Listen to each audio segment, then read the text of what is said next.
que 10% des émissions mondiales de gaz à effet de serre. Pourtant, c'est le continent le plus touché par le changement climatique, avec des conséquences particulièrement graves pour les pays du Sahel. Dans cette région, les agriculteurs et éleveurs sont soumis à la forte variabilité climatique, augmentation des températures, sécheresse, inondations, etc., doublée d'une compétition accrue sur les ressources naturelles. Face à ce constat, l'AFD a lancé une initiative intitulée « Dissémination des innovations en zone sahélienne » dédiée à documenter la démarche d'innovation menée par ces 8 projets DESIRA intervenant au Sahel et à produire des connaissances transversales. Cette initiative originale déploie beaucoup de projets à travers le monde visant à s'appuyer sur les résultats de la recherche pour développer des innovations plus adaptées au changement climatique.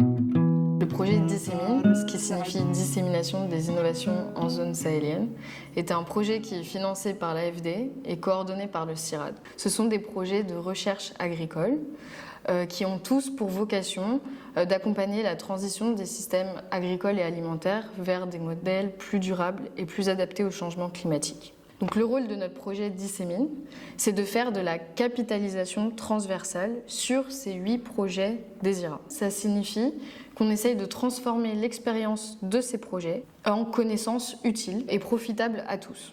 Tous les projets avec lesquels on travaille portent soit sur l'agroécologie, soit sur l'irrigation, sur la valorisation de la biomasse. Donc ils ont des thématiques très différentes, mais ils ont un certain nombre de choses en commun. L'ensemble de ces projets s'inscrit dans la même démarche d'innovation et repose sur 3 principes communs. Le principe de co-construction place les producteurs au cœur du processus d'innovation et des expérimentations. Le principe multi-acteurs rapproche les chercheurs, les bénéficiaires, les producteurs, ainsi que les ONG, les organisations de la société civile, les services déconcentrés de l'État et même les entreprises privées. Le 3e principe commun est le caractère pluridimensionnel. Cela signifie que les projets n'innovent pas uniquement sur le plan technique, mais aussi sur le plan organisationnel et socio-culturel. Elles ont 3 dimensions fondamentalement. La première, c'est une dimension technique. Des nouvelles variétés, des techniques de culture différentes, travailler le sol de façon différente, ne pas utiliser un certain type d'engrais mais un autre. La deuxième dimension est une dimension qui porte sur la façon de travailler. C'est ce qu'on appelle la dimension organisationnelle. Autrement dit, chaque fois que ces innovations sont mises en place, non seulement il y a un apport de technologie, de technique, de matériel, mais il y a aussi des nouvelles façons de s'organiser, des nouvelles façons de travailler. Et enfin, la 3e dimension, c'est que ces innovations-là, elles apportent aussi des changements dans les façons de penser. Un exemple, c'est lorsque ces innovations promeuvent l'utilisation de la biomasse comme source d'énergie, alors que précédemment, elle était considérée comme un déchet. Pareil pour l'agriculture, des innovations visant à utiliser moins d'engrais chimiques. Ce sont des pratiques qui sont traditionnelles, conventionnelles, des engrais chimiques, et là, un certain nombre d'innovations vont porter sur le fait que on peut aussi produire en utilisant des engrais organiques. Donc on change les façons de penser des gens.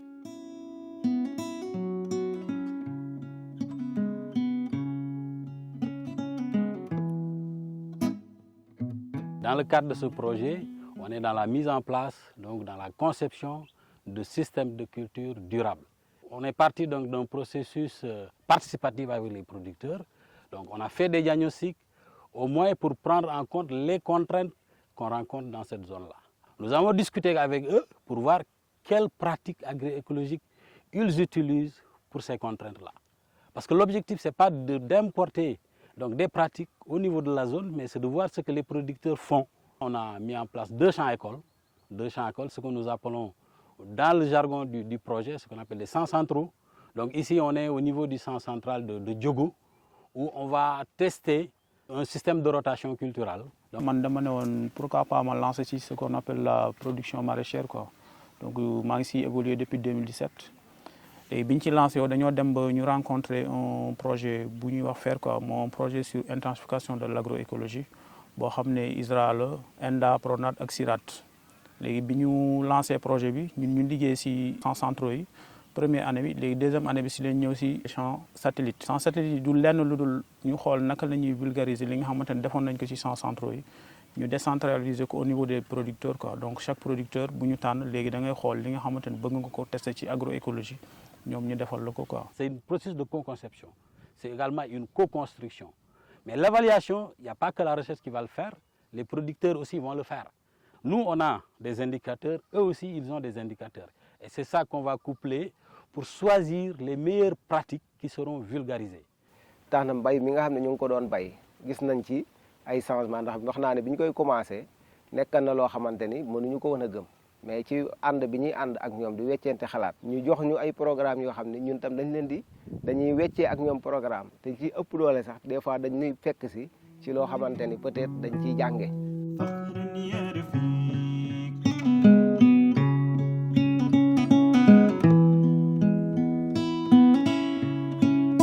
Cette innovation s'inscrit dans un projet vaste qui s'appelle Santé Territoire.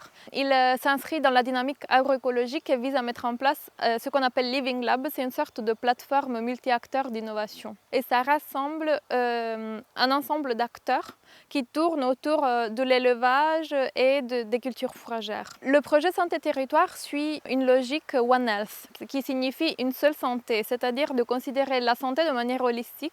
Il y a la santé des sols, donc la santé environnementale, il y a la santé végétale pour les plantes, il y a la santé des animaux. Avec des cultures fourragères, les animaux vont pouvoir être mieux nourris. Et il y a aussi la santé humaine. Ce n'est pas un projet de recherche simple, c'est un projet de recherche-action. Donc les chercheurs sont censés créer des connaissances, améliorer les connaissances sur un sujet pour les mettre en pratique et que ce soit au bénéfice des acteurs de terrain, des personnes qui habitent dans un territoire.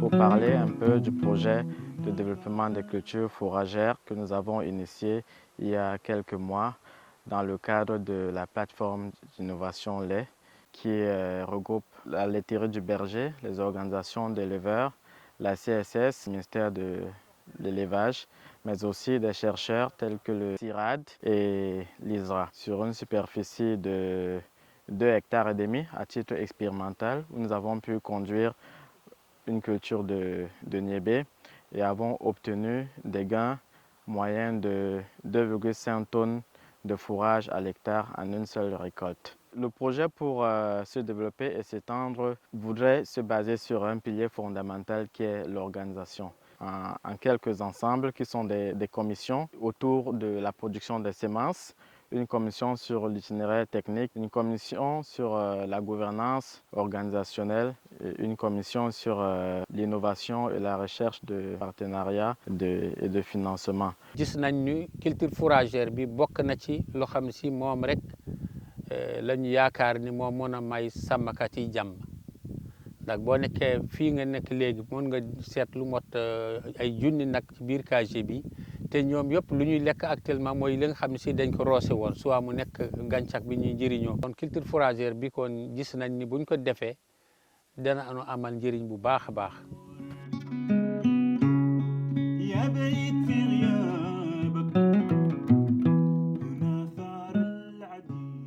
Sur la plateforme Biomasse Énergie à l'Université Gaston Berger, on a conçu une première version de ces foyers qu'on a pu tester, ajouter différents éléments, on a fait des tests, on est venu chez UTAS pour installer des premières versions des foyers avec les opératrices sur place qui ont pu nous faire leur retour. Par exemple, au début, la machine était trop haute et les femmes ne parvenaient pas bien à la manipuler, donc on a réduit la taille. Ensuite, on a travaillé avec des équipementiers sénégalais de Dakar, de Thiès, de Saint-Louis, pour concevoir des versions de ces foyers qui soient plus durables et qui soient fabriqués avec des moyens locaux, qui soient reproductibles au Sénégal. L'idée de réaliser cette activité de cartographie était de pouvoir identifier les acteurs qui accompagnent la PME, les acteurs qui sont jugés comme acteurs clés. On les appelle également des acteurs influents ou bien donc des acteurs majeurs qui peuvent avoir un effet sur la mise en œuvre du dispositif donc innovant dans le cadre du projet. C'est un outil qui n'est pas très industriel, que les toutes petites entreprises qui sont dans les villages reculés pourraient utiliser, parce que ce n'est pas une technique qui utilise de l'électricité, mais du solaire et des coques de cajou. C'est-à-dire, là aussi, ils nous ont accompagnés à un peu diminuer le coût de l'énergie. Parce qu'on utilisait beaucoup d'énergie et là, on utilise moins de coques et un peu de solaire pour pouvoir travailler. Au début, on travaille avec de petites productions. avec de petites productions. Donc on était là, pour 20 kilos, on pouvait passer une journée, 2 jours, même plus. Mais actuellement, avec les utiveuses, on peut faire 30 kilos en 1 heure de temps. Ce n'est pas pénible, il n'y a pas beaucoup de chaleur, il n'y a pas beaucoup de fumée. Et aussi, c'est un peu attirant parce qu'on constate que les jeunes commencent à venir. Et au début, c'était tout juste les femmes qui étaient là. Co-conception, de nombreux acteurs différents et plusieurs dimensions qui sont toujours présentes dans le travail qui est réalisé par ces projets. أصبحنا لا نخاف